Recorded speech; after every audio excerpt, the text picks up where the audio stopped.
একের পর এক সরকারি পদক্ষেপে হঠাৎই বেকায়দায় পড়ছেন পুলিশের সাবেক মহাপরিদর্শক বেনজির আহমেদ। বেনজির ও তার স্ত্রী জিশান মির্জা, বড় মেয়ে ফারহিন রিশতা বিনতে বেনজির এবং ছোট মেয়ে তাহসিন রাইসা বিনতে বেনজিরের নামে থাকা বেনিফিশিয়ারি ওনার্স বিও হিসাব অবরুদ্ধ করার নির্দেশ দেওয়া হয়েছে। এর আগে গত 23 ও 26 মে দুর্নীতি দমন কমিশনের আবেদনের পরিপ্রেক্ষিতে ঢাকা মেট্রোপলিটন সিনিয়র স্পেশাল জজ মোহাম্মদ আশামস জগলুল হোসেনের আদালত বেনজির আহমেদ ও তার স্ত্রী ও সন্তানদের নামে বিভিন্ন সম্পত্তির দলিল, ঢাকায় ফ্ল্যাট ও কোম্পানির শেয়ার জব্দের নির্দেশ দেন। ওই আদেশের পরিপ্রেক্ষিতে পুঁজিবাজারের ইলেকট্রনিক্স শেয়ার সংরক্ষণাগার সেন্ট্রাল ডিপোজিটরি বাংলাদেশ লিমিটেডকে বেনজির আহমেদ, তার স্ত্রী, বড় মেয়ে এবং ছোট মেয়ের নামে সব বিও হিসাব অবরুদ্ধ রাখার নির্দেশ দেওয়া হয়েছে। এই নির্দেশ দিয়েছে পুঁজিবাজার নিয়ন্ত্রক সংস্থা Bangladesh securities and exchange commission BSEC।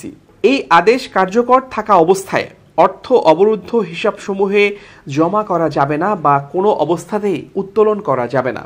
IFIC securities limited ও ড্রাগন সিকিউরিটিজ লিমিটেডে বেনজির আহমেদের বিও হিসাব রয়েছে।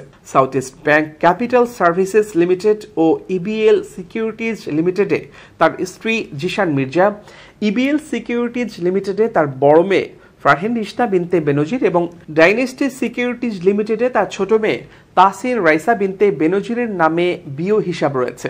বিও হিসাব অবরুদ্ধকরণ প্রসঙ্গে BSECর নির্দেশনায় উল্লেখ করা হয়, মহানগর সিনিয়র স্পেশাল জজ কোর্টের সংশ্লিষ্ট আদেশের পরিপ্রেক্ষিতে 5টি ব্রোকারেজ হাউসে 6টি বিও হিসাব পরবর্তী আদেশ না দেয়া পর্যন্ত অবরুদ্ধ করার নির্দেশ দেয়া হলো।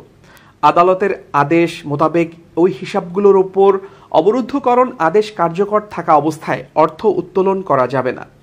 26 মে সাবেক পুলিশ প্রধান বেনজির আহমেদের নামে, তার স্ত্রীর নামে ও মেয়ের নামে থাকা 119টি স্থাবর ও অস্থাবর সম্পত্তি ক্রয়ের নির্দেশ দিয়েছেন আদালত। এগুলোর মধ্যে রয়েছে রাজধানীর গুলশানের 4টি ফ্ল্যাট, সাভারের একটি জমি, বাকি 114টি সম্পত্তি রয়েছে মাদারীপুর জেলায়। এর আগে গত 23 মে 83টি দলিলে ক্রয়কৃত সম্পত্তি ক্রয় করা হয়। সেই সঙ্গে 33টি ব্যাংক অ্যাকাউন্ট ও তার সিকিউরিটিজের টাকা অবরুদ্ধ করা হয়।